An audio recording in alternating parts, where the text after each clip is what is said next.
दरवाज़ा खोलकर अंदर दाखिल हुआ। हाथों में गुलाबी फूलों के 2 बुके थे। आई एम सो सॉरी यार, मैं लेट हो गया। वो नादम सा कहते हुए आगे आया, फिर कमरे की वस में ही ठड़क कर रुका। शेज़ल के चेहरे पे ऐसी वीरानी थी कि उसका दिल होलने लगा। उसकी मुस्कुराहट गायब हो चुकी थी। सब ठीक तो है? क्या हुआ है? वो उसके साथ आकर बैठा। शेज़ल हर किस्म की हरकत से आ रही थी। किसी ने कुछ कहा है तुमसे? कुछ तो बताओ, हुआ क्या है? वो अब भी जवाब नहीं दे पाई। उसका मोबाइल कोट से नीचे गिरा।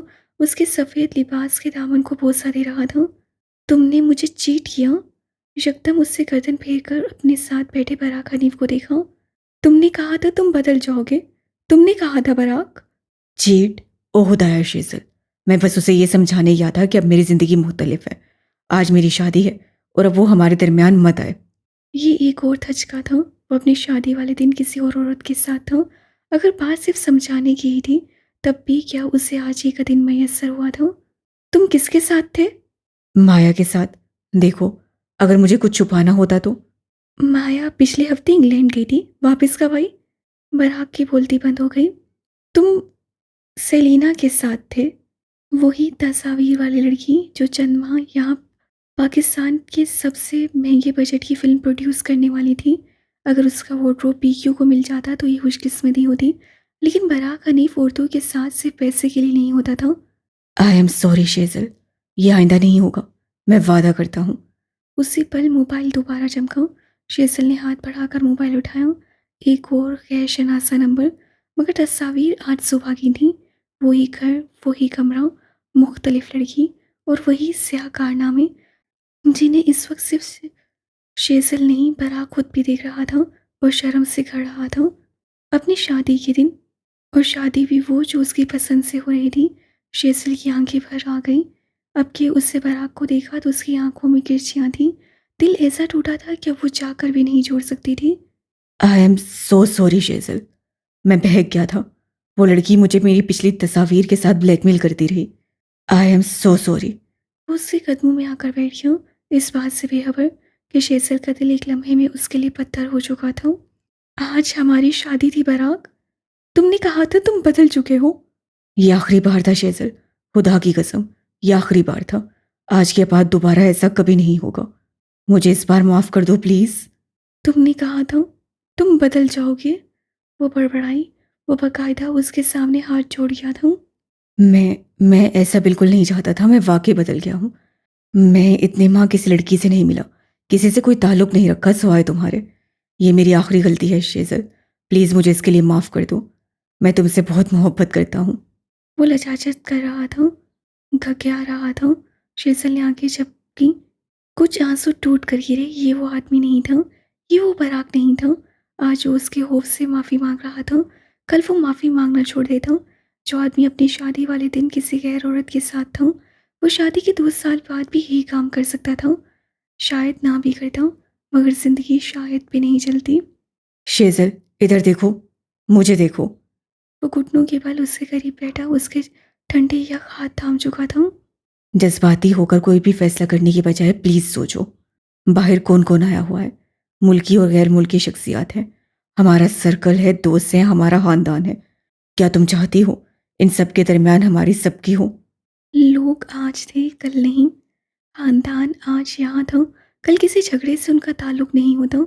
दोस्त आज मुबारक देंगे, कल कसूर गिनवाने आ जाएंगे। शादी इंसान अपने लिए करता है और अपने लिए ही करनी चाहिए। तुम धमका रहे हो मुझे? मैं सिर्फ तुम्हें नताइज से आगाह कर रहा हूँ यार। इस वक्त तुम जज्बाती हो रही हो। अभी तक हमारी शादी नहीं हुई, अभी तक जो है वो माजी है। जब तुम मुझे पिछले कई सालों के लिए माफ़ कर चुकी हो तो चंद एक बार और कर लो। उससे शेजल के हाथों पे गिरफ्त मजबूत कर दी। शादियों में सब कुछ परफेक्ट नहीं होता शेजल, समझने की कोशिश करो। सिर्फ इस बार मुझे माफ़ कर दो, अगली बार ऐसा कुछ नहीं होगा, आई प्रॉमिस। और अगर हुआ तो? वो उसी लाताल्लुक अंदाज से बोली। पराग के गले में गिल्टी से उभर कर मासूम हुई। फिर तुम जो चाहे सजा देना, लेकिन प्लीज़ इस वक्त नहीं, इस वक्त नहीं प्लीज़। हम दोनों की ज़िंदगी में इस वक्त हम ऐसा कुछ भी अफोर्ड नहीं कर सकते। मैं तुमसे बहुत मोहब्बत करता हूँ यार। दफातन दरवाज़ा खटखटाने की आवाज़ आई। फिर अंदर कोई आया था। यार, मौलवी साहब इंतज़ार कर रहे हैं बराक। वो बराग का कोई दोस्त था। तुम दोनों की जो बातें रह गई हैं वो शादी के बाद कर लेना, लेकिन इस वक्त आ जाओ। बोलते बोलते वो रुका, शेसल के चेहरे को देखा। सब ठीक है ना? हाँ बिल्कुल सब ठीक है, हम आ रहे हैं।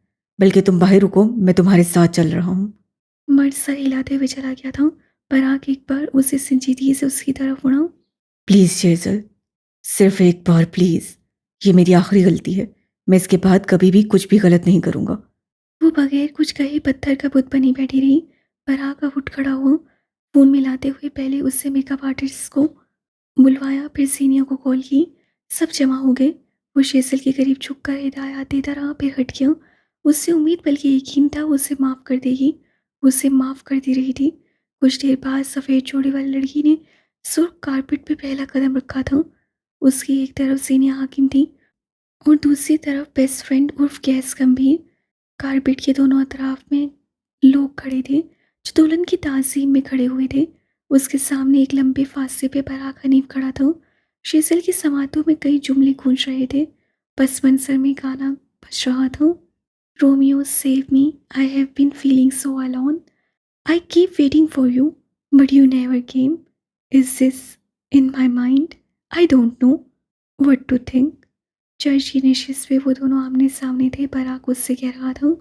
मैं जब भी चर्च को देखता हूँ तो मुझे तुम याद आती हो। घास के बड़े से कथे पे फैली तुम्हारी सफ़ेद फ्रॉक, तुम्हारे हाथों में सफ़ेद और गुलाबी फूलों के बुके, और तुम्हारी फ्रॉक के घेरे को उठाकर चलती तुम्हारी ब्राइडमेड्स। स्टेज पे स्याह कोट में मैं खुद को देखता हूँ। तुम स्टेज पे आओगी और फूलों का बुके मेरे मुंह पे मार दोगी। वो स्टेज के करीब थे। बराक मुस्कुरा रहा था। उसकी आंखें भी मुस्कुरा रही थीं। उसके साथ खड़े उसके दोस्त इस्तकबाल के लिए खड़े थे। चिंगारता म्यूजिक अब भी बज रहा था। उससे स्टेज पे पहला कदम रखा। बराक ने उसका हाथ थामा। वो सीने चढ़कर ऊपर आई। भला जो तुम्हारे दरमियान क्या मसला था जैनब? मेकअप आर्टिस्ट उसके चेहरे को आखिरी टच दे रही थी जब उससे जीनिया से पूछा। भला आज अभी थोड़ी देर पहले बाहर किया था। हम मिसमैच थे। मोहब्बत वो मुझसे करता था लेकिन वो बदलना नहीं चाहता था। वो चाहता था मैं उसके मसाइल को समझकर उसे माफ़ करती रहूं और उसका हर गलत अमल जस्टिफाइड होता रहे। शायद मेरी जगह कोई और लड़की होती तो बलाज और वो हमेशा खुश रहते। वो घुटनों के बल उसके सामने बैठा था। हाथ शेसल के सामने फैलाया। गालबन वो एक लंबे अरसे से संभाल कर रखी अपनी माँ की अंगूठी देना चाहता था। शेसल हाथ में फूलों का के लिए चुपचाप उसे तक रही थी। गाना अब भी बज रहा था। He knelt to the ground and pulled out a ring and said, marry me, Juliet. You will never have to be alone. I love you, and that's all I really know. I talked to your dad. Go pick out a white dress. It's a love story, baby. Just say yes. No. उसके लब भी आवाज़ बड़बड़ाए। फिर उससे हाथ उठाकर music बंद करने का इशारा किया। लोग उसे देख रहे थे। पराग का चेहरा एकदम स्याह पड़ने लगा, बिल्कुल वैसे जैसे कहानियों में देव का जादू उतर गया हो। वो धीरे से खड़ा हुआ। शेसल उसे तकती रही। शायद ये वाकई तुम्हारी आखिरी गलती हो। शायद तुम इसके बाद वाकई कुछ ना करो। लेकिन जो तुम्हें माफ़ करेगी वो मैं नहीं हूँ। वो खामोश रहा, साकित, सामित। मैंने सोचा तुम बदल जाओगे। तुम शायद वाकई बदल जाते अगर तुम ये सोचते कि जो तुम करते रहे हो वो वाकई गलत है। तुमने वो काम मेरी वजह से छोड़ा, वो जिसे तुम्हें अपने लिए छोड़ना चाहिए था। मुझे लगता था तुम बदल जाओगे, लेकिन मैं गलत थी। मुझे लगा था हमारे किस्से दोस्तों की महफिल में सुनाए जाएंगे, लेकिन अफसोस हमारे किस्से ट्रेजेडी का हिस्सा होंगे। उससे बुके नीचे गिरा दिया। बराक को यूं लगा जैसे किसी ने उसके दिल पे घोंसा दे मारा हो। शेसल उसे छोड़ रही थी। वो उसे कैसे छोड़ सकती थी? मैं किसी की बीवी बन सकती हूँ, उसकी मेंटोर, या फिर उसे गलत कामों से निकालने का जरिया नहीं। मैंने तुम पे गिव अप किया बराक। मलाल से कहते उससे उठी हुई गर्दन से उस गैस को देखा। वो आगे आया। शॉक्ड सी सीनिया भी आगे आई। शीतल ने दोबारा उनके बाजू में बाजू डाले। सीनिया को उसके हाथ कपकपाते हुए महसूस हुए। वो स्टेज से उतर रही थी। उसके कदम लड़खड़ाहट का शिकार थे। दिल में चक्कर चल रहे थे। वो बराक को माफ़ कर सकती थी, मगर तब जब उसे ये काम गलत लगता, जब इंसान को गलत गलत ना लगता हो। उससे मोहब्बत की जा सकती है, शादी नहीं। लोग उसे जाते हुए देख रहे थे। वीडियोस बन रही थीं, चमकोइयाँ होने लगी थीं। शेसल ने ध्यान ना दिया। ये लोग आज थे, कल नहीं।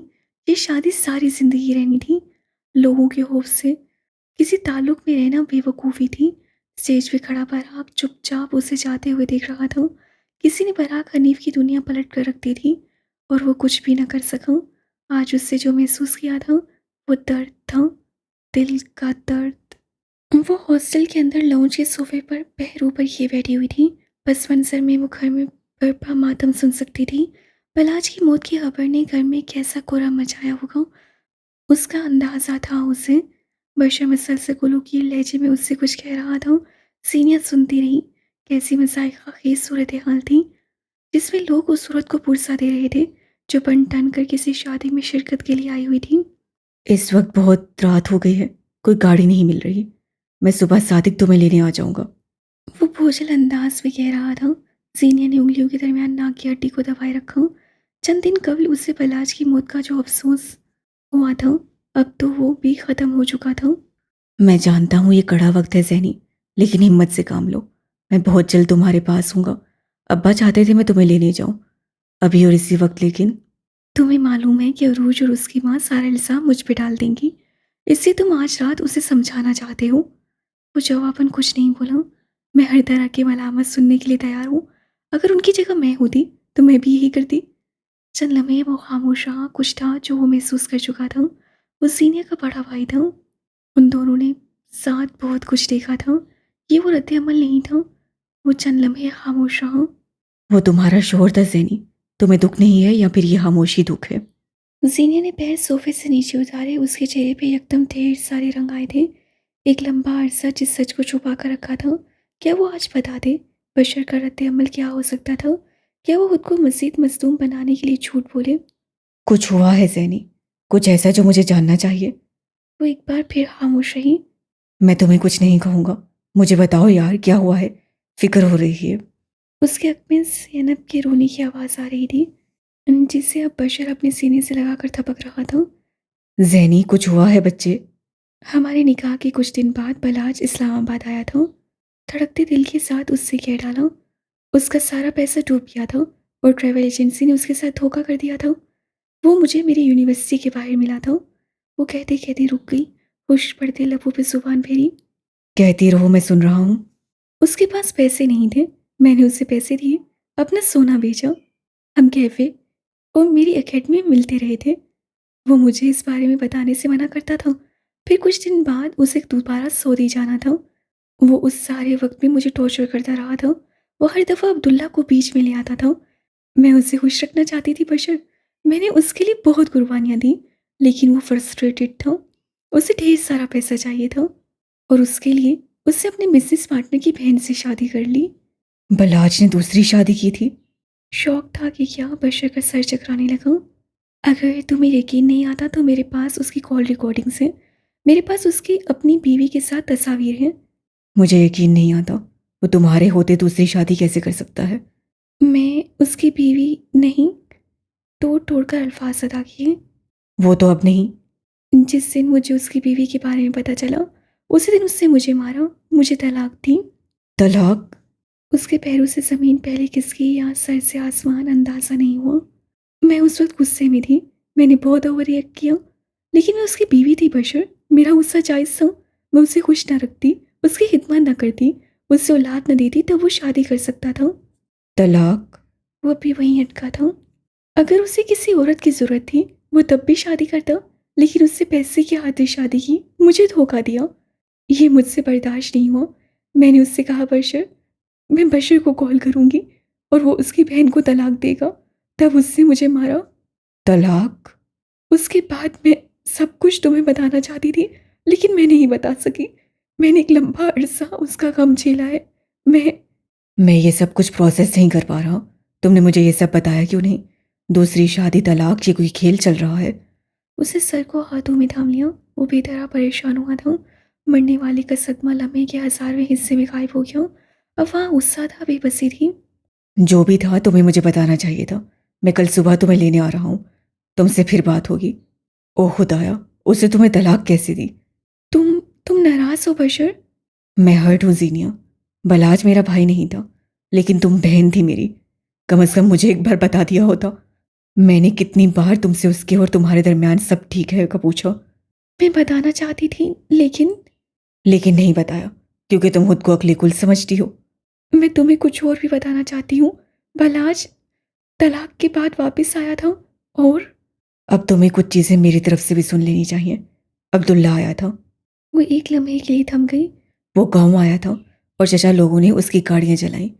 उस वक्त अब्दुल्ला ने कुछ नहीं कहा और वो वापस चला गया। वो ये जानती थी। हाँ, बस इतना ही, कहानी को यहीं ख़त्म होना चाहिए। वो 2 दिन बाद वापस आया था। ये प्लॉट ट्विस्ट था, सीनिया को वही लगा। उसने जिरगा बुलवाया, चचाओं का कसूर निकाला। अब्दुल्ला की वो ज़मीन जो दादा के कब्जे में थी वो वापस मिली है। उसकी दुकान जिन पे हमारा कब्जा था वो उसे वापस मिल गए हैं। हम पे एक और चट्टी लगा है। कई एकड़ ज़मीन उसे देनी पड़ी। और और वो 2 माह बाद शादी करना चाहता है। जीनिया जहाँ थी वहीं थम गई। ये वो अब्दुल्ला नहीं है ज़ैनी जो यहाँ से जाते वक्त बर्बाद हुआ था। ये मुख्तलिफ है। वो तबाह हुआ था, ये खुद तबाही है।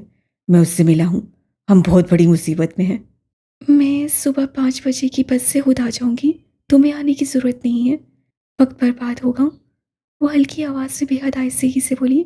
बशर कुछ कहना चाहता था मगर मैं आ जाऊंगी, मैं पहले भी आई हूँ, तुम बस स्टॉप पे आ जाना। बशर उसे हिदायत दे रहा था। वो गायब दिमागी से सुनती रही। उसकी ताकीदें सीनिया के दिमाग में नहीं बैठ रही थीं। यहाँ अल्फाज से ही जिंदगी कटमट हो चुकी थी। दूसरी तरफ बशर की हालत भी कुछ मुख्तलिफ नहीं थी। ये रात उन दोनों की जाग कर गुजरनी थी। इंसान की ज़िंदगी में कुछ तारीखें, हफ्ते, माह और साल ऐसे होते हैं जिनके मुतालिक उन्हें बैठकर सोचना पड़ता है। क्या उसे किसी तरह ज़िंदगी के कैलेंडर से स्किप किया जा सकता है? और वो इंसान जो पहाड़ सर कर रहा है, जो हवाओं में सफ़र कर रहा है, जिससे बड़े बड़े बहरी जहाज़ बना लिए, वो ये मानने पे मजबूर हो जाता है कि एक ताकत है जो उससे ऊपर है और उसके फैसले आखिरी फैसले होते हैं। इस कहानी के किरदार उसे हकीकत को तस्लीम करने की ताकत कर रहे थे। ये तुमने क्या किया कैस? गंभीर महल की छत पर टहलते सिगार उंगलियों में पकड़े कैस गंभीर ने मुड़कर देखा। पराग हाथ में शराब की बोतल लिए सुर्ख आंखों से उसे देख रहा था। कैस ठहर सा गया। उसकी हालत खराब थी। ये तुमने क्या किया? तुम ये शराब की बोतल लेकर मेरे घर में कैसे दाखिल हुए हो? ज़लील इंसान, यहाँ मेरी बहनें भी होती हैं। इसे मैं लाया हूँ। जीनू के इख्तिताम पे बिना दरवाज़ा पार करता मेहदी बोला था। उसके हाथ में कोई जूस था। शायद वो बराग का नशा ख़त्म करवाने को लाया था। ये बाहर दरवाजे पे खड़ा ऐसी 4 बोतलें तोड़ चुका है। जब गार्ड्स ने इसे अंदर नहीं आने दिया तो मैं इसे ले आया। कई दिन बाद ही वो पहली बात थी जो वो बराह रास्त कर रहे थे। तुमने ऐसा क्यों किया कैस? बराक जब तक उसे देख रहा था, ना वो चीख रहा था, ना उसका लहजा बुलंद था। वो यहाँ सवाल करने आया था। उसकी आंखों में रंज था, कुछ खो देने जैसा अजाब था। हाँ, मैंने किया है। अब बताओ क्या कर लोगे? वो बेलचक अंदाज में बोला। साद आगे बढ़कर उसके हाथ से बोतल लेकर छत के एक कोने में फेंक दी। ये बेगैरती मैं अपने घर में बर्दाश्त नहीं करूँगा। तुमने ये क्यों किया लूसीफर? मैं उससे वाकई मोहब्बत करता था। वो हारा हुआ लगता था। मोहब्बत करते तो ये सब ना करते। जिससे मोहब्बत की जाए उसके लिए बुरे काम छोड़े जाते हैं। गैस की बजाय मेहदी बोला था। तुम उसकी ज़िंदगी तबाह करने वाले थे। तुम्हें सवाल करने का कोई हक नहीं है। मैंने हमेशा तुम्हारे राज संभाले। मैंने तुम पे इन्वेस्ट किया। मैंने तुम्हें उस वक्त संभाला जब सारी दुनिया तुम्हें छोड़ चुकी थी। और तुमने मेरे साथ ये किया। गैस और मेहदी उसे देख कर रह गए। वो हर ब्रेकअप के बाद उनके पास आता था, मगर ये मुख्तलिफ था। ये ब्रेकअप नहीं था, ये हार्ट ब्रेक था। ये शिकस्तगी, लाचारगी, ये मुख्तलिफ थी। तुम इस वक्त नशे में हो। सुबह जब तुम ठीक हो जाओगे तब बात करेंगे। मैंने जो भी किया इसमें कुछ भी गलत नहीं था। शेजल मेरी दोस्त है। बराक चंद लम्हे उसे देखता रहा। उसकी आंखों में पानी चमका। उसके लब कपकपाए। वो घुटनों के बल फर्श पे गिर गया और अगले ही लम्हे वो बुलंद आवाज़ में हिचकियों के साथ रो रहा था। वो दोनों मर्द मुतखैर रह गए। क्या उसका दिल वाकई टूटा था? वो ये नहीं जानते थे बराक मताए हयात गवा चुका है। वो कोई आम औरत नहीं थी। वो मेरा सरमाया थी। ये तुमने क्या किया? ये तुमने क्या किया? गैस शल था। उससे अपनी ज़िंदगी में पहली बार बराक को रोते हुए देखा था। वो नहीं रोया जब उसकी माँ मर गई। वो तब भी नहीं रोया जब उससे करोड़ों का नुकसान हुआ था। वो तब भी नहीं रोया जब पीक्यू के इन्वेस्टर्स ने अचानक हाथ खींच लिया। हर दूसरी माँ उसके ब्रेकअप्स होते थे, लेकिन आज आज वो वाकई हर्ट था। मैंने कितने साल उसकी खातिर उसकी चाह में गुजारे। उसे अपनी ज़िंदगी में वापस लाने की एड़ी चोटी का जोर लगा दिया। और तुमने मेरे साथ ये क्या किया? मुझे नहीं पता था ये मामला इतना बढ़ जाएगा। तुम मेरे दोस्त थे। वो पूरी कुव्वत से दर्द से चीख पड़ा। तुम्हें बताने से पहले मुझसे बात करनी चाहिए थी। एक ज़रा सा मजाक और तुम्हारे उस मजाक ने मेरी ज़िंदगी बर्बाद कर दी। मैं उसके बगैर मर जाऊंगा, ये तुम्हें क्यों समझ नहीं आता? मैंने बस उसे इतना बताया था कि क्यों बताया? तुमसे किसने कहा था तुम मेरी ज़िंदगी में दखल दो? तुमसे किसने कहा था तुम बराक हनीफ के मसाइल में उलझो? तुम मेरे बाप नहीं हो, तुम्हारा मुझ पे कोई हक नहीं था। ये मेरी ज़िंदगी थी। शेजल सिम्पसन मेरी औरत थी। मैं जैसे चाहे उसे ट्रीट करता। तुम कौन थे हमारे बीच में आने वाले? वो फटी हुई आवाज़ से हुर्राया। गैस के बाजू की रगें तन गई। मेरी हन्नूस पे यकीन था। अगर वो तुम्हारी औरत थी तो तुम दूसरी औरतों को किस हैसियत से घुमा रहे थे? जिस भी हैसियत से घुमाओ, तुम होते कौन हो मुझसे ये सवाल करने वाले? मैंने सवाल नहीं किया, मैंने हकाइक बताए। बराक जख्मी शेर की तरह अपनी जगह से उठा और गैस का गिरबान पकड़कर उसे दीवार से लगाया। क्या मैंने तुम्हें यह हकीकत बताई कि जिस औरत के इश्क में तुम मुब्तला हो, मेरी कम्बीर उसे कहाँ कहाँ घुमाता है? वो सिर्फ एक बात नहीं थी, वो लावा था जो गैस के रगों पे में सरायत कर गया। क्या मैंने तुम्हें यह बताया कि तुम्हारी मोहब्बत तुम्हारे ही भाई की साबका महबूबा है और उनके दरमियान ताल्लुक की नवैयत क्या है? उसके बारे में बकवास मत करो बराक। मेरी फनकारों, बराक की गिरफ्त इतनी सख्त नहीं थी, मगर गैस को अपना गला घोंटती महसूस हुई। वो तुम्हारी पसंदीदा औरत का पसंदीदा मर्द है। वो उसके साथ हंसती है, रोती है। वो उसके साथ गाड़ी में बैठती है। वो उसके साथ चाय पीती है, बाहर जाती है। वो उसे अपने सामने बैठने की इजाज़त देती है। वो उसे इजाज़त देती है कि मेहदी उसे निकनेम से पुकारे, उसका हाथ थामे। और भी जानना है? और वो गैस एक झटके से उसे खुद से दूर हटाया। उसकी आंखें बेहद सुर्ख थीं, उसका दिमाग जैसे फट रहा था। अगले ही लम्हे उससे कांच की वो बोतल उठाई और बराक के माथे पे दे मारी थी। मेरी शल सा पीछे हुआ, उससे गैस को दीवानावार बराक को मारते हुए देखा। वो जुनून की हर हद पार करते हुए उसे बूट थप्पड़ सब मार रहा था। जुर्रत कैसे हुई उसका नाम लेने की? वो गुर्रा रहा था, उस जमीन पे लेटे बराक हनीफ को मार रहा था। उसका अंदाज जुनूनी था। वो सिर्फ मेरी है। उसके साथ सिर्फ मेरा नाम आता है। उसके तमाम हकूक मेरे नाम हैं। उससे बराक के जबड़े पे जमे हुए हाथ के मुक्के दे मारे। वो उसे बूट से ठोकर मार रहा था। वो उसके ऊपर चढ़कर उसके मुंह पे मार रहा था। पराग ने पास पड़ा कांच का टुकड़ा उसके बाजू में घुसा दिया। उससे फर्क नहीं पड़ा। उसका नाम मेरे नाम के साथ आएगा। वो मेरी है, सिर्फ मेरी। बराक अब करा भी नहीं रहा था। वो चुपचाप मार खाता रहा। गैस का जुनूनीपन किसी तौर कम नहीं हुआ और उसी पल उससे बराक को ठोकर मार कर हटाया। फूले तनफ्फुस के साथ मेहदी ने उसे छत से सीनों की तरफ जाते देखा। वो मरे मरे कदम लेता बराक की तरफ आया, उससे करीब बैठा। बराक, बराक तुम जाओ यहाँ से। उठो, जाओ। उससे बराक को कंधे से सीधा किया। वो भी कुछ कर पाता कि उससे सीनों पे थप थप की आवाज़ सुनी। उसका दिल उछलकर हलक में आया था। सीनों के इख्तिताम पे उससे गन के लोड होने पे क्लिक की आवाज़ सुनी। वो छत पे दोबारा नुमादार हुआ तो उसके हाथ में पिस्तौल था। चेहरा गैर इंसानी। वो पिस्तौल बराक पे ताने हुए था। बराक उसे देखकर उन आलूदा चेहरे के साथ हंसा, जैसे वो हर शय के लिए तैयार हो। उन दोनों का दर्द एक था, मगर बराक रिहाई चाहता था। तुम्हारी मोहब्बत मेहदी के दरमियान बहुत नज़दीकियाँ हैं। वो कमीनगी से हंसा। उसी पल गैस गंभीर ने ट्रिगर दबाया। एक लम्हे के लिए हर शय, हर आवाज़ साकित हो गई। 1, 2, 3, 4 फायर पे फायर होते गए। बंदूक आग के शोले के साथ लोहे का सरा बाहर निकालती रही। चंद लम्हात बाद मैगजीन खाली हो चुकी थी। वो पसीने से शराबोर गुलाबी पड़ती आंखों में मदहोश सा तासुर लिए गहरी सांस ले रहा था। गोलियां बराक का बदन नहीं चीर सकी। मेरी गंभीर ने उसका बाजू और उसका निशाना दूसरी तरफ कर दिया था। कयामत आई थी और आकर गुजर गई। जान जान आ सकी तो जान बची भी नहीं थी। वो तीनों अब एक दूसरे के लिए कुछ नहीं रहे थे। दोस्ती आज खत्म हुई। आज के बाद वो तीनों मुख्तलिफ इंसान बनने वाले थे। आज के बाद सब खत्म। गैस धीरे धीरे दीवार के साथ लगता बैठता चला गया। बंदूक छूटकर उसके हाथ से गिर गई। वो सीने के लिए किसी को मार भी सकता था। बराक होश में नहीं रहा था और मेहदी वो खड़ा था, एक नुक्ते पे साकित निगाहें। दिल में उठता खौफ और आसपास फैल चुकी वहशत। उसे यूं लगा जैसे किसी ने लोहे की जंजीरों से उसका सारा जिस्म बांध कर ज़ोर से खींचा हूँ, पट्टे तक उस खिंचाव का शिकार हुए। बाकी हर शय स्लो मोशन में हुई। उसे कार्स के साथ मीरा को छत पे आते हुए देखा। वो चीख रही थी। उससे केस को बहुत सारा सुनाया था। उससे मेहदी का बाजू छोड़ा तो वो होश में आया। अगले चंद लम्हों में उससे खुद को बोलते हुए सुना। वो गार्ड्स को हिदायत दे रहा था। वो बराक को उठाकर ले गए थे। उन्होंने छत साफ की, पिस्तौल उठाई, गैस को कुछ दवाइयाँ दी गईं, जिन्हें वो खामोशी से भांग गया। मेहदी की रंगत चंद लम्हे बाद बहाल हुई। आसपास फायर्स की आवाज़ सुनकर किसी ने पुलिस बुलवा ली थी। मेहदी अब नीचे जाकर उनसे बात कर रहा था।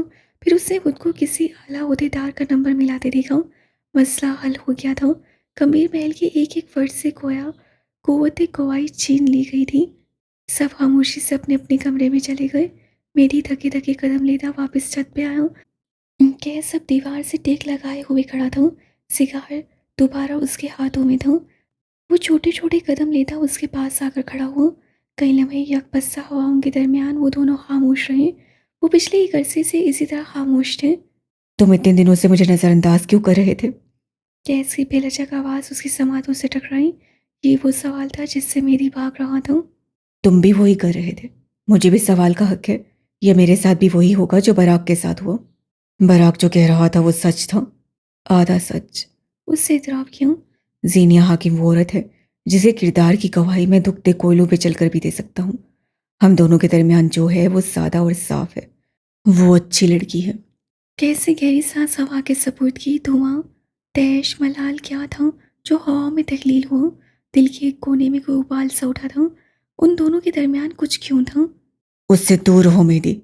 उस पे खुलने वाला हर दर मैं खुद बंद करूंगा। मैं नहीं चाहता इस सब में तुम्हें कोई नुकसान हो। उसकी तरफ अब मेरे कई हिसाब निकलते हैं और उसे हर हिसाब देना है। वो तुम्हारी मलकियत नहीं है। वो तुम्हारे लिए नहीं है गैस। उसमें सहारा ढूंढ रहे हो ना। कभी बैठकर उसके गम जानने की कोशिश करना, फिर तुम्हें मालूम होगा मेहदी क्यों और गैस क्यों नहीं। कैस सीधा हुआ। मेहदी को गर्दन से दबोच कर दीवार के साथ बेबस किया। चेहरा सर्द रहा। उसकी सजा तो तय है। उसके गमों में थोड़ा सा इजाफा होगा ताकि उसे मालूम हो उसे किस मर्द को धोखा दिया है। इज्जत और मोहब्बत उसे रास नहीं आई थी। अब उसे उसकी औकात दिखाऊंगा। उसने मेरी मोहब्बत को ठुकराया था। मैं उसे उसी मोहब्बत के लिए तरसाऊंगा। मैं उसके साथ वो करूंगा कि उसकी नस्लें याद रखेंगी। उसने दूसरे हाथ से चलता हुआ सिगार मेहदी की गर्दन पे रखा। वो बिलबिला कर रह गया। दर्द और जलन के मारे उससे लब भींच लिए। खुद को इस तकलीफ का हिस्सेदार मत बनाओ जो सिर्फ और सिर्फ उसका मुकद्दर है। वो चबा चबा कर बावर करवा रहा था। उसे हर्ट मत करना गैस। मेहदी उसकी आंखों में आंखें डालकर बावर करवा गया। और मुझे कौन रोकेगा? उसे दबाव बढ़ाया या जिल झुलस रही थी। आंखों में पानी भर रहा था। वो मेहदी सरवर गंभीर। सरगोशी नुमा अंदाज से बोला। दर्द अलग था। मैं उसे हर्ट करने वालों को कब्र तक छोड़ कर आऊंगा और मैं नहीं चाहता वो तुम हो। कैसे एक झटके से उसे छोड़ा। वो अपनी जगह से नहीं हिला। गर्दन पे धब्बा सा लग गया था मगर वो उस गर्दन को उठाए खड़ा था। तुम मेरे भाई हो। चंद दिन इस जख्म को याद करते रहो। सोचो मैं क्या क्या कर सकता हूँ, फिर बात करेंगे। वो पलट गया। मेरी वहीं खड़ा रहा। उसके चेहरे पे दर्द था। उसका जवाब 10 साल बाद भी यही होगा। खून खानदान और हफ्तीपन उससे भी इसी खानदान से लिया था। सुबह सादिक का समय था। इस्लामाबाद धुंध में लिपटा हुआ था। फजर कसा हो चुकी थी। नवंबर की ठंडी हवाएं हड्डियों में घुस रही थीं। वो बस के आने से 1 घंटा कब आ गई थी। पीली बेंच पे बैठे हुए उसके हाथ में उसका मोबाइल था। वो लब काटते हुए व्हाट्सएप पे मेहदी की चैट खोली हुई थी। उससे की बदतमीजी, उसके साथ अपनाया गया अपना रवैया, उसे एकतरफ कर देना, हर शय सेन पे सवार हो रही थी। और आज पहली बार वो अपना कसूर मान भी रही थी। उससे कुछ लिखा फिर मिटा दिया, फिर लिखा फिर मिटाया। मौसद के चंद अल्फाज लिखना क्या वाकई इतना मुश्किल था या बस उसे लगता था?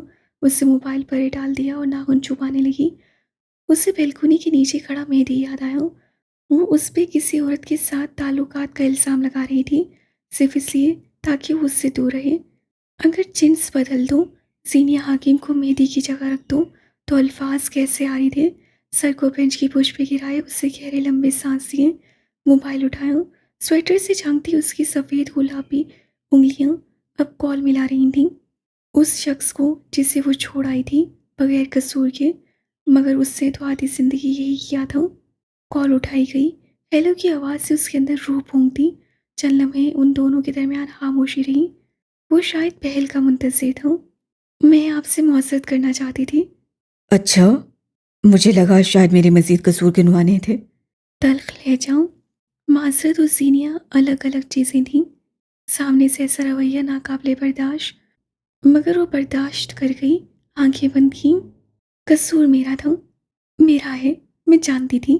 उस औरत से आपका कोई ताल्लुक नहीं, और अगर था भी तो मुझे आपसे इस तरह बात करने का हक नहीं था। I am sorry. बगैर कोई वजह बताए अपनी ज़िद और अना के पीछे आपसे हर ताल्लुक तोड़ना गलत था। I am sorry. हम दोनों के दरमियान राज सही थे, मगर मैं लाई और आपको खतरे में डाला। उसके लिए आई एम सॉरी। चीज़ें जिस तरह से हैंडल की, वो एक जाहिलाना रवैया था। आपके साथ ऐसा रवैया रखने के लिए आई एम सॉरी। मेरी सुन रहा था। वो किसी सॉरी थैंक यू को नहीं सुन रहा था। उससे बस वो आवाज़ सुनी थी जो उसकी रूह में कई रोज़ की फाका कशी के बाद गज़ा बनकर उतर रही थी। आपने हर मुश्किल में मेरा साथ दिया, मैं उसके लिए आपकी शुक्रगुज़ार हूँ। उससे आगे खोली, भींची हुई मुट्ठी आज़ाद की। मैं कुछ चीज़ों की सफाई देना चाहती हूँ।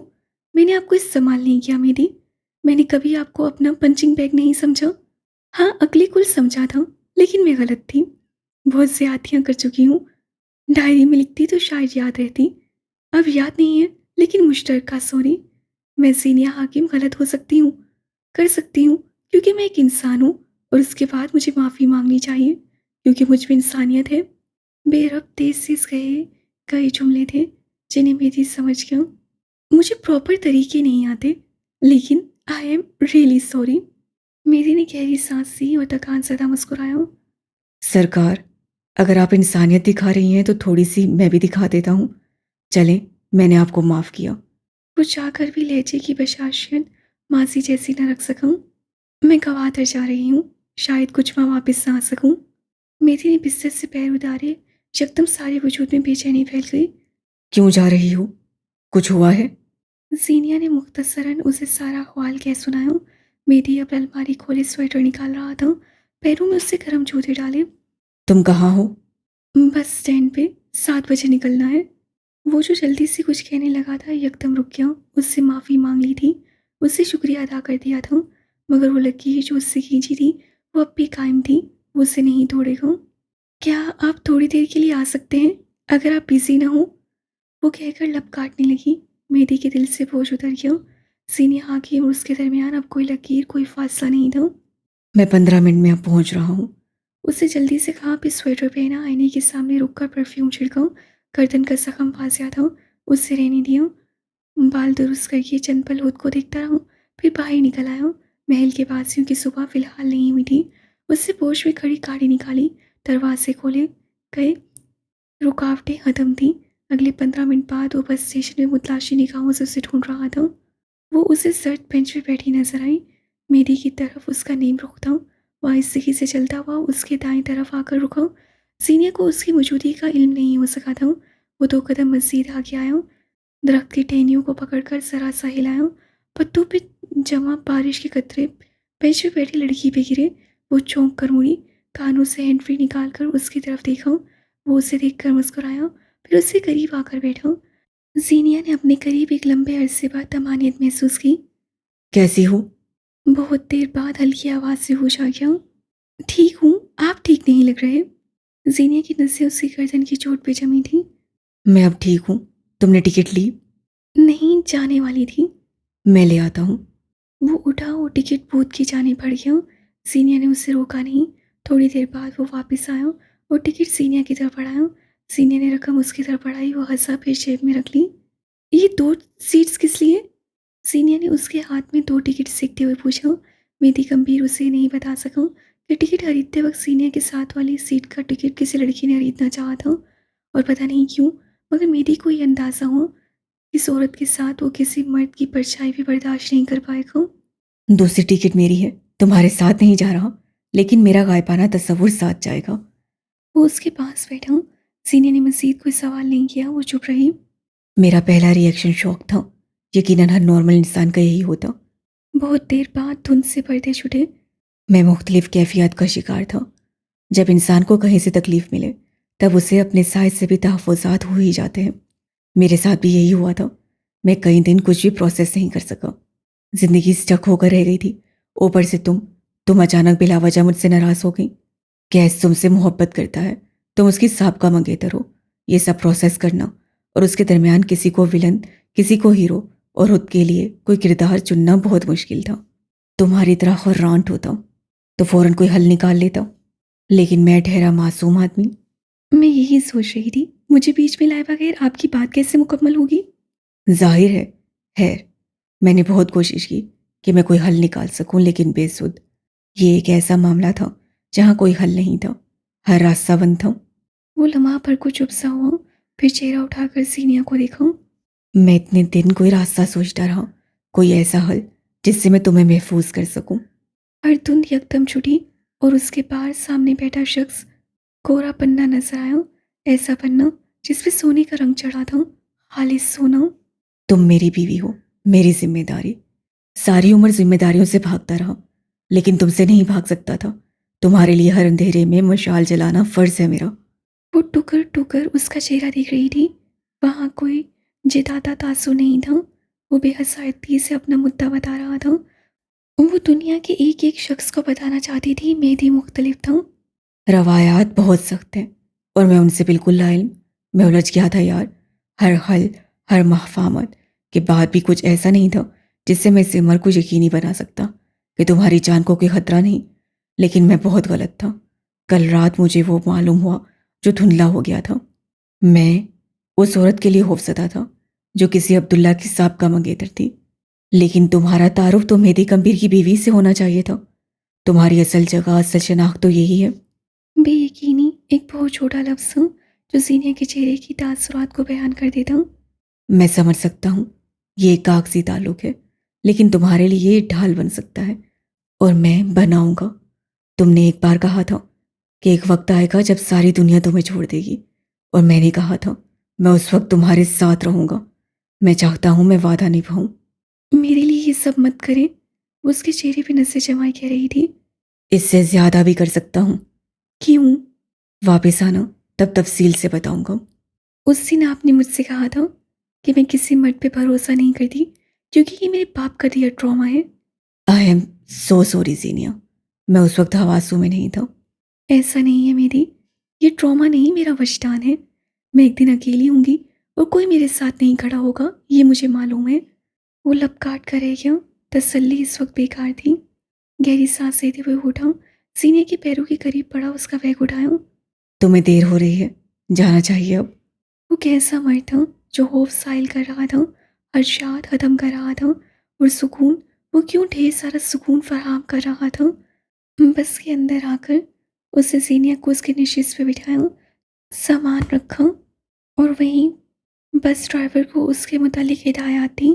फिर वापस आया और उसके साथ दूसरे नशिश पे आकर बैठा। बाहर अब हल्की हल्की रोशनी फैल गई थी। मैं तुमसे कुछ कागजात वगैरह मंगवाऊंगा, प्लीज़ भेज देना। और मैं उनका कोई मिसयूज़ नहीं करूंगा। कुछ और चीज़ें भी चाहिए होंगी, सुस्ती छोड़कर भेजती रहना। और मुझे ये बताओ, वहाँ तुम्हारे लिए ज़्यादा मसाइल तो नहीं होंगे? जीनिया अब उसे मुख्तसरन बता रही थी। वो पहले सुनता रहा, बेगायब दिमाग हुआ। वो उसे देखने में, उसे सुनने में इतना महव था कि उसे अंदाज़ा भी ना हो सका। सीनिया ने उसके सामने चुटकी बजाकर उसका ध्यान अपनी तरफ दिलवाया। ऐसे क्या देख रहे हैं? कैसे देख रहा हूँ? गहरी सांस लेते उससे बाजू सीने पे बांधे, ऐसे जैसे पहली बार देखा हूँ। या फिर ऐसे जैसे पहली बार इस नज़र से देखा हूँ? किस नज़र से? फूल जी मेरी महबूब सा उसे तके क्यों, फिर बेहद धीरे से आहिस्तगी से कहा। हक से। जीनिया ने बेख्तियार चेहरा दूसरी तरफ फेर लिया। आधी दुनिया तकसीर करने की बातें करने वाली मेरी गंभीर की आंखों में नहीं देख पाती थी। वो बेख्तियार मुस्कुराया। जीनिया कुछ भी कहे बगैर शीशे से बाहर देखने लगी थी। चेहरा सुर्ख हो गया था। मेरी बगैर कुछ कहे उसके साथ बैठा रहा। चंद लम्हे खामोशी खा गई। चंद सानी चुप की नजर हुए। वो बहुत आगे तक सोच रहा था, फिर दरमियान से बेरेतताम। वो अब तक डरा हुआ और परेशान था। उसके इर्द गिर्द अब भी खौफ था। जब तुम वापस आओगी तब मैं तुम्हें कुछ बताना चाहूँगा। काफी देर बाद वो बोला, मैं भी। उसका लहजा मध्यम था। मेरी ने उसका रुख अपनी तरफ किया, उसका हाथ अपने हाथ में लिया। इंतजार साकिन हो गया। उसकी आंखों में देखा तो बेचैनी गायब हुई। सीट पे जरा सा आगे हो उससे बड़ी ही मुलायमत नरमी से उसके गिर्द अपना बाजू फैलाया। फिर उसका सर अपने सीने से लगाया। अब ठहराव था। अब सब ठीक था। अब खौफ नहीं था। ये लम्स उसे चाहिए था।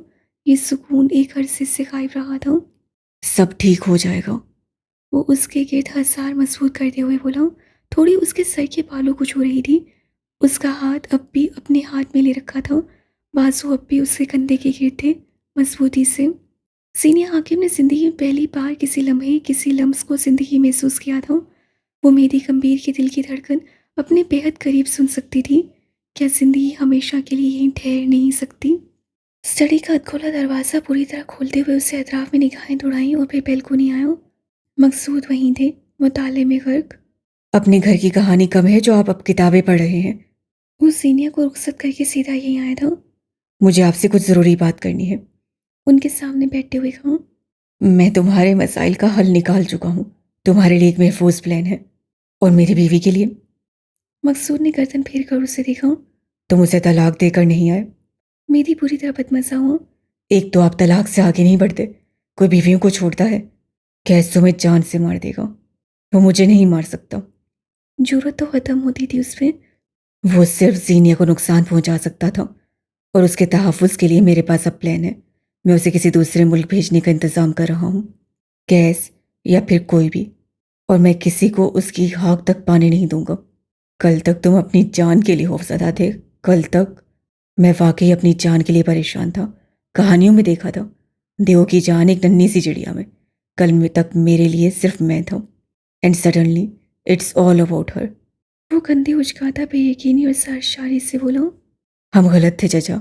आप समझ रहे थे मैं अपनी जान के लिए परेशान हूँ, और मुझे लगता था मैं कैस की मंगेतर को बचाना चाहता हूँ, जिससे मेरी कोई शनासाई है। लेकिन मैं उस औरत को बचाना चाहता हूँ जो मेरी बीवी है। अब कोई अब्दुल्ला जमान, कोई कैस गंभीर दरमियान में आएगा तो उसे याद रखना चाहिए कि मैं भी मेहदी गंभीर हूँ। वो सीधा हुआ। मकसूद के मुख्तलिफ चेहरे को देखा। टेस्ट कर रहे थे आप मुझे, फिर अब मेरे लिए कोई तमगा तैयार करवाएं। आपकी भांजी को मुझसे बेहतर शोर नहीं मिलेगा। बशाशियत से कहते हुए बैल्कोनी से बाहर निकल गया। मकसूद अपनी जगह जमूत का शिकार हो गए थे। वो दोनों एक दूसरे की हिफाजत के लिए क्या क्या कर रहे थे। मोहब्बत हिफाजत का दर्जा तय कर चुकी थी। कुर्बानी और एहसार से भर गई थी। उन्हें अब्दुल्ला सामान के लिए जो महसूस हुआ वो बस तासुब था। एक हफ्ता बाद कैसम के ग्राउंड फ्लोर पे उस वक्त कैस गंभीर के साथ 5 से 6 लोग चल रहे थे। अदीबा की जगह आज कोई और थी। वो 1 माह की छुट्टी पे थी। यही वजह थी कि कैस उससे मेहदी वसीनिया के मुतालिक कोई बात नहीं कर सका था। स्लाइडिंग डोर पार करते हुए वो बाहर आया। शोफर उसकी गाड़ी सड़क पे ले आया था। तभी उसे रुकना पड़ा। फ्रंट सीट पे बराक हनीफ बैठा था। उसकी कनपटी पे अब भी जख्म का निशान था। चेहरे के जख्म अलबत्ता मनमैल हो चुके थे, लेकिन नीला दाग रह गया था। उसे देखकर बहुत कुछ याद आया था। कैसा आगे आया, गाड़ी के शीशों पे हाथ रख के आगे को झुका। चेहरे पे वासिया नागवारी थी। मैं इस वक्त किसी किस्म की बदमज़गी के मूड में नहीं हूँ ट्रेजेडी। वल्ला मैं भी नहीं हूँ।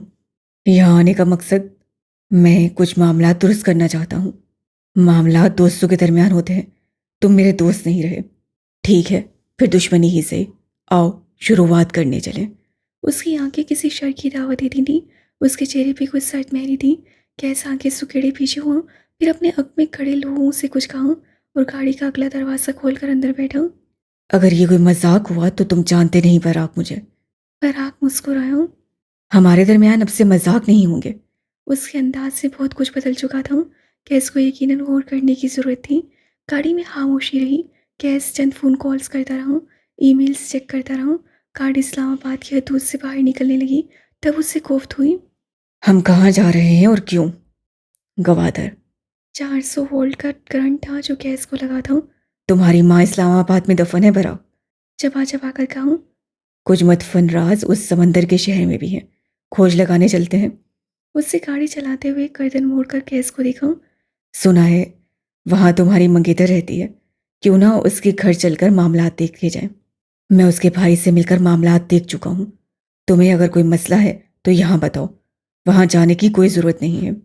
तुमने मेरी ज़िंदगी बर्बाद कर दी है। मैं खामोश रहा। अपनी ज़िंदगी के चंद घंटे मुझे दे दो। तुम मुझसे ज़्यादा बर्बाद कहलाओगे। गैस गैर आरामदेह अंदाज में टांग झुलाने लगा था। बराक से कोई उम्मीद नहीं था। अगर उससे कोई नुकसान हुआ तो बहुत बुरा होगा। बराक मत हम हंसा। फिक्र मत करो, सवाए तुम्हारे अब किसी को हर्ट नहीं करूँगा। गैस खामोश हो गया। 24 घंटों का रास्ता था और उसे बर्दाश्त से काम लेना था। वो इंतहाई तेज रफ्तार से गाड़ी चलाता रहा। कहीं रुककर पानी या फिर खाने पीने को कुछ ने खरीदा तक नहीं। गैस हर गुजरते घंटे बेचैन हो रहा था और हर गुजरता घंटा बराक की रूह में तमानियत खोल रहा था। कई घंटे बाद गैस पे बिलाकर नींद मेहरबान हो गई थी। गाड़ी की नशिश लंबी करके बराक पे बाकायदा लानत भेजते हुए वो सो गया था। ये उसकी आखिरी पुरसुकून नींद थी। कई घंटे बाद गाड़ी की खुली खिड़कियों से नम हवाएं उसके चेहरे से टकराईं। कहीं से फजर की आजान बुलंद हुई, कहीं से उसके अंदर इल्हाम उतरा। वो आंखें खोलकर उठ बैठा था। बराक ने एक जगह गाड़ी रोक दी थी। नीचे उतरो। उससे हुक्म जारी किया। गैस पानी की हद को खाली बोतल लिए उतर आया। जरा सा पानी चेहरे पे डाला, फिर टिश्यू से चेहरा थपथपाया। उसकी आंखें गुलाबी पड़ गई थीं। अगले चंद लम्हों में वो दोनों तंग सी गलियों में चल रहे थे। ये गलियां और घर कई बरस पुराने थे, तब जब गवादर पाकिस्तान का नहीं बल्कि ओमान का हिस्सा था। जुड़ी हुई बैल्कोनी, वो सीधा पुराने घर और कदीम तर्ज पे बने घर। वो बाकायदा गर्दन उठाकर ऊपर देख रहा था। रोशनी अलबत्ता ना होने के बराबर थी। एक कुशीरा गली में स्याह रंग के छोटे से गेट के सामने आकर वो रुके थे। बराक ने किसी को रोककर हाकिम नवाब का घर पूछा था। जवाबन स्याह गेट की तरफ इशारा किया गया था। कैस अपनी कैफियत समझ नहीं पा रहा था। उससे गैर इरादी से निगाह ऊपर की तरफ उठाई और उसके पैरों के नीचे से जमीन निकल गई। खिड़की के पर्दे हटाते हुए उसके हाथ और उसकी लंबी सफ़ेद उंगलियां बल्ब की रोशनी में वासिया हो रही थीं। वो सांस लिए बगैर उसे तक रहा था। वो नींद में नहीं था। फिर ये ड्रोना ख्वाब क्यों? वो अपने बाल समेट रही थी। वो सीनिया हाकिम थी। कैस को शुबा नहीं था। वो उसकी मंगेतर सीनिया हाकिम थी। वो उसकी मोहब्बत सीनिया हाकिम थी। वो जिसे उससे फरिश्ता समझकर दिल के मुकद्दस तहखाने में रखा था।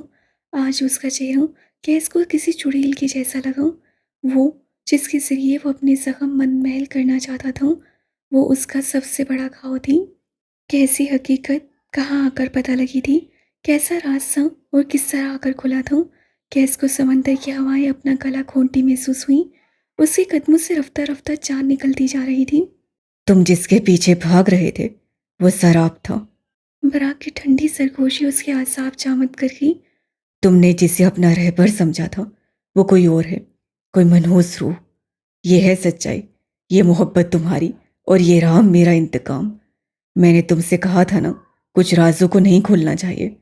अब इसकी प्रस्तिश करोगे या कंधों पे बैठी चुड़ैल समझकर दिल के तख्त से उतारोगे? कैस ने कोई जवाब नहीं दिया। उसकी साकित निगाहें खिड़की पे जमी थी। वो पाकीज़ा चेहरे पर लड़की, क्या वो वाकई झूठ थी? क्या जिसका हाथ पकड़कर वो खुद को बदलने वाला था, वो खुद एक फरेब थी? उसी लम्हे सीनिया ने किसी एहसास के तहत नीचे देखा और उसके हाथों में जो भी था छूट कर फर्श पोस हुआ। कैस आंखों में ढेर सारी किरचियाँ लिए उसे तक रहा था। वो रूहों के साथी थे। जीनिया हाकिम की आंखों ने उसे एक राज कह सुनाया कि वो वाकिफ थी। इस हकीकत से वो पहले से वाकिफ थी। दर्द, मलाल, ठेस, बेयकीनी, इस सब को मिलाओ तो अब्दुल्ला जमान की आंखें बनती थीं। कर्ब, कुल्लक, हिस्सा मिलाओ तो उसका दिल बनता था। बराक उन दोनों को नहीं देख रहा था। उसकी निगाहें कहीं दूर थीं, किसी और मंजर में गुम। वो कोई कब्रिस्तान था। बराक टांगे सीने से लगाए हुए था। उसकी आंखें सुर्ख पड़ रही थीं। बारिश तड़ातड़ बरस रही थी और जरा जरा से वक्फे के बाद बिजली भी चमकती थी। बाबा, उससे कब्र में लेटे वजूद को पुकारा। मैंने उसके लिए हर वो काम किया जो आपने कहा। मैंने उसकी हिफाजत की, उसका दोस्त रहा, उसे कारोबार दिया, उसके हर शर में उसका साथ दिया। मगर जो उसने अब छीना है। दर्द से उसकी आवाज़ भारी हुई। कब्रों की गीली मिट्टी ने उसे तसल्ली दी। वो मेरा सरमाया था, उससे मुझे बहुत तकलीफ दी है और अब मैं उसके हिस्से में इससे ज़्यादा तकलीफ लिखूंगा। मैं आपका अच्छा बेटा नहीं बन सका और अब उम्मीद भी छोड़ दें। वो उठ खड़ा हुआ। कीचड़ से लथपथ बारिश में भीगा हुआ, शर्मलूदा, उसकी आंखें किसी क़यामत का सूर फूंक रही थीं। आपसे माफ़ी नहीं मांगूंगा, क्योंकि ये कोई आखिरी तकलीफ़ नहीं होगी। मैं एक नॉर्मल ज़िंदगी गुजारना चाहता था, लेकिन है उसे सर झटका, चेहरे पे वासिया कर्व था। जो मुझे नहीं मिला वो मैं किसी को भी मिलने नहीं दूंगा। सॉरी, लेकिन अब मैं मसीहा नहीं रहा, न रहना चाहता हूँ। आपसे बहुत मोहब्बत की, करता रहूँगा, लेकिन अब से मैं आपका नाफरमान बेटा हूँ। वो चंद लम्हे रुका, कुछ आंसू टूट कर गिरे, कुछ दर्द ने दिल को भींचा। वो गीली आंखों से उस कबर को देखे क्या, मैं उसे आपका कत्ल माफ़ कर सकता हूँ, मेरे दिल का कत्ल नहीं। और फिर वो पलट गया स्याही की तरफ। शर के साय में बिजली जोर से चमकी और उसी चमक में कबर के कुत्ते पे लिखा नाम रोशन हुआ, सरदार हातिम नवाब। यानी बशर हाकिम नवाब खानदान की वाहिद औलाद नरीना नहीं था,